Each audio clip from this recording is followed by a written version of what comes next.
정부 공공의 AI 융합 추진 방안에 대해서 말씀을 드리도록 하겠습니다. 제가 약간 하고 싶은 얘기는 많지만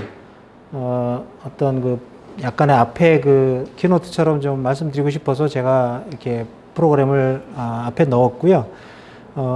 발표 슬롯이 많지 않아서 제가 10분 정도 할애를 했는데 뒤에 업체 한 분이 이제 오늘 발표 사정이 생겨서 발표를 못 하게 돼서 제가 조금 시간을 더 써도 될 것 같아서 조금 더 쓸 수도 있을 것 같습니다. 자, 요즘 얘기하는 4차 산업혁명 시대, 4차 산업혁명 시대는 잘 아시다시피 인공지능의 혁명이면서 표현의 혁명이다. 저는 그렇게 생각을 합니다. 인공지능 혁명은 말씀드릴 필요도 없이 1, 2, 3차 산업혁명이 인간의 육체를 자동화하는 그런 혁명이었다면 4차 산업혁명은 인간의 지능을 자동화하고 스스로 답을 찾고 의사결정을 지원하는 스스로 긴급 상황을 제어까지 하는 어떤 인공지능의 혁명이다. 이렇게 말씀을 드리고 싶고요. 또 하나는 이제 VR이라든가 AR, 그 다음에 MR이라고 하는 믹스드 리얼리티라고 하는 현실 세계와 사이버 세계가 상호작용하는, 그리고 그런 현실 세계와 사이버 세계로 완전히 융합하고 구현을 해서 현실 세계를 모니터링하거나 최적으로 제어할 수 있는 그런 디지털 트윈, 이런 것이 표현의 혁명이라고 이제 생각을 하고요. 이제는 지난 우리가 10년 동안 IT 시대 혹은 IT 융합 시대를 살아왔습니다. 그죠? 그래서 모든 산업 분야와 모든 기술 분야에 IT가 이렇게 융합되는 그런 시대를 살아왔고, 현재도 진행 중에 있습니다만, 앞으로는 AI 융합 시대로 갈 것이다. 그래서 AI를 뒷받침하고 있는 초지능화나 초연결이나 초현실, 이런 기술, 세 가지 축이 되는 기술이 산업 쪽에, 다시 말하면 자동차나 조선이나 건설이나 에너지나 의료나 이 모든 산업 분야에 AI 기술이 접목이 되면서 산업이 훨씬 더 지능화될 것이고요. 그러한 예로 아시다시피 이제 무인 자동차도 나오게 되고, 의료 쪽에도 그야말로 우리들이 생각지도 못했던 그런 의료 서비스들이 나오게 되는 것이고요. 그 다음에 기존에 갖고 있는 바이오 BT나 나노 NT나 그 다음에 컨텐트 CT나 또 IT하고도 AI가 접목이 돼서 기술하고도 융합이 되는 그런 시대가 올 것이고요.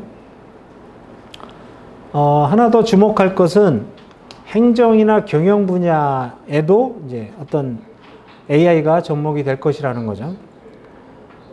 무슨 얘기냐면, 지금까지는 왠지 기술이나 IT는 별도로 뭔가 이렇게 행정이나 경영을 서포트만 하는 어떤 그런 정도의 기능으로 기술이나 도구로 사용이 됐었는데, AI는 행정이나 경영 쪽에도 아주 널리 사용될 것이다 하는 것이 이제 모든 사람들이 예측하는 겁니다. 예를 들면 행정이라든가 경영 분야나 교육 분야, 심지어는 문화예술까지도 AI 기술이 접목이 돼서 훨씬 더 지금보다는 창달하는 그런 시대가 올 것이고, 또 행정 쪽에서도 스마트한 행정, 효율적인 행정, 편리한 행정, 그야말로 감동적인 그런 서비스가 일어나는 행정이 이루어질 수 있는 시대가 올 것이다. 이렇게 예상을 할 수 있습니다. 지금 말씀드렸던 AI 융합을 통해서 실현될 수 있는 미래를 여러 가지로 얘기할 수 있지만, 그냥 우리들이 쉽게 주위에서 볼 수 있는 걸로 좀 예를 들어보면, 우리가 타자기가 있었잖아요. 아주 옛날에 제가 석사 논문 쓸 때쯤에는 활자 천공을 하던 그런 시대가 있었습니다. 그 이후에 이제 워드 프로세서가 생겼고, 요즘은 심지어는 이제 자연어 처리나 자동 번역이나 이런 아주 좋은 그런 솔루션들이 나오고 있는데, 향후에는 아시다시피 말과 생각으로 자동으로 이렇게 타이핑도 되고 자동으로 의사 전달도 되는 이런 시대가 오지 않을까, 그렇게 예상이 되고요. 이동 수단만 해도 옛날엔 인력거나 말이나 뭐 자동차, 지금 이제 무인 자동차까지 왔지만 조만간에는 나르는 택시, 뭐 이미 드론 택시 같은 것도 시범을 보이고 있잖아요.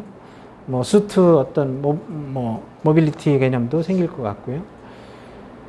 그리고 이제 우리가 톨게이트 쪽에서도 커다란 변화를 우리가 목격하고 있는데, 최초에는 아시다시피 주차나 기타 톨게이트가 굉장히 그 사람에 의존하는 그런 톨게이트였다가 점점 자동차 번호를 자동으로 인식하고 신용카드도 자동으로 정산하고, 그러다가 지금은 그냥 원격으로 스마트폰에서 차량 넘버가 몇 번이냐고 미리 알려주면 자동으로 이렇게 처리가 돼가지고 그냥 지나가는 그런 시대가 왔죠. 그죠? 이후에는 아예 톨게이트도 프리되는, 톨게이트도 없어지는 그런 시대가 올 것이다. 이미 아시다시피 그 자동차가 지나가는 어떤 톨게이트는 뭐 상당히 많이 지금 없어져 가고 있죠. 그죠? 그런 것처럼 정부 공공의 어떤 출입 관리나 지하철, 뭐 이런 출입자 관리 쪽에서도 그런 톨게이트 프리 시대가 오게 될 것이다. 이렇게 말씀드릴 수 있고요. 예, 시대가 워낙 솔루션이 좋다 보니까 양방향 통신 하시는 분이 계신 것 같은데, 예, 뭐 가능하면 마이크를 꺼주시면 감사하겠습니다. 예. 그다음에 AI 융합 시대에 강화될 부분하고 약화될 부분, 예. 약화될 거는 아시다시피 이제 페이퍼리스 시대가 올 거고요. 예. 강해질 거는 인공지능하고 그 로봇이나 인간이 이렇게 협업하는 그런 시대가 올 것 같고요. 그래서 지금 말씀드린 AI 융합을 어떻게 추진할 건가, 이제 그 생각을 해봤는데요. AI 융합에 이제 인프라가 되는 기술들이 있고요. 이제 오늘 저는 시간이 부족하니까 그냥 어떤 그런 특징과 어떤 방향으로 추진되어야 될 것만 말씀드리면, 지능화나 예측력 강화, 그 다음에 로봇 자동화, 수용성 증대, 민첩화, 안전성 제고, 신뢰성 확보, 위기 대응 능력 제고, 이런 목표를 가지고 정책 결정의 지능화라든가 정책 집행의 신뢰성 제고, 그리고 케어형 대국민 서비스, 혁신적인 산업 성장을 지원하는 이런 방향으로 스마트 정부가 추진이 되어야 되고 AI 융합이 추진이 될 필요가 있다는 말씀을 드리고 싶고요. 그러한 것을 지원하는 지능형 트윗 플랫폼은 이와 같은 식으로 이제 구성되면 좋을 것 같다. 여기서 지원되는 서비스는 3D GIS 기반의 실시간 모니터링이라든가, 그 다음에 객체 동작 모든 것에 대한 그런 시뮬레이션, 그리고 유지관리 계획의 어떤 일정의 점검, 그 다음에 의사결정 지원, 최적 제어, 뭐 이런 방향으로, 그리고 실제적인 행정 분야의 하나의 추진 방향을 보면 뭐 예시로 이런 것을 들 수가 있다. 다시 말하면 점점 페이퍼리스가 확대될 거고, 화상회의 장비 지급되고, 그 다음에 재택근무도 늘어나게 되고, RPA 시스템을 이용해서 그 정부 공공에서 이루어지는 행정이나 이런 부분에서 반복적인 업무나 오류가 최소화되는 그런 시대가 올 것이다. 정부 공공의 AI 융합 추진을 위한 어떤 그 전제 조건을 말씀드리면, 지금과 같은 그런 분절형 부처 간의 칸막이, 뭐 이런 걸로는 상당히 어려움이 있을 거라고 예상이 되고요. 1차적으로는 뭐 조직을 융합하는 것은 너무 힘드니까, 조직은 그리고 사람은 다르더라도 밑에 흘러다니는 데이터로는 융합을 해보자.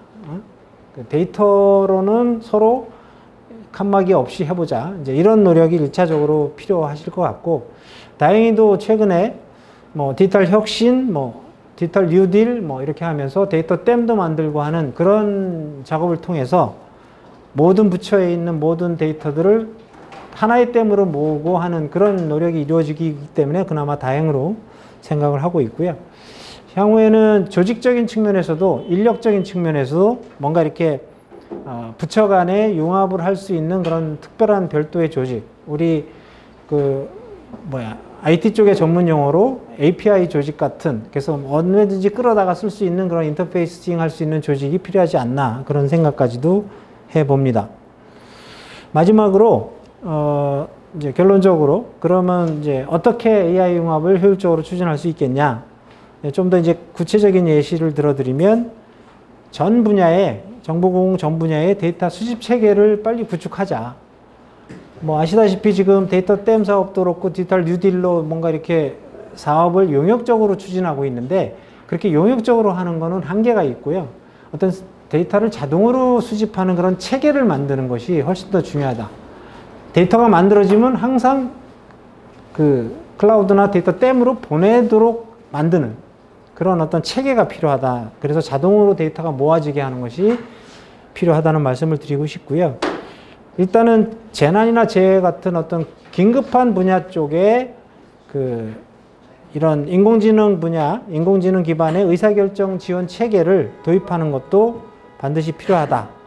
그리고 우리나라는 정부 공공은 아시다시피 법제도가 이렇게 뒷받침이 되지 않으면 움직이질 않기 때문에 관련된 법제도가 같이 이렇게 선행적으로 이루어져야만 될 것이다. 방금 전에 말씀드린 데이터 수집하는 체계도 법제도로 그렇게 해야 된다고 하면 할 것이라는 거죠. 그래서 그런 것이 선행되어야 된다는 말씀을 드리고 싶고요. 어떤 선도 추진을 위해서 각 부처마다 그런 시범 조직을 먼저 한 번씩 운영해 보고 하는 그런 것도 필요하겠다. 뭐 조금 이제 인문학적으로 얘기하면 정부 공공의 수용성을 확보하기 위해서 어떤 자긍심을 이렇게 하면 좋다는 어떤 자긍심을 좀 키워주는 방향, 그 다음에 또 이렇게 하면 개인이 행복해지거나 업무가 편리해지거나 어떤 그런 부분, 그 다음에 국력이 강해지는 부분, 어떤 이런 부분을 같이 강조하면서 균형 있게 추진해야만 정부 공공이 움직일 거고 효율적으로 추진될 것이다. 이렇게 말씀을 드리면서 오늘 말씀을 마치도록 하겠습니다. 고맙습니다.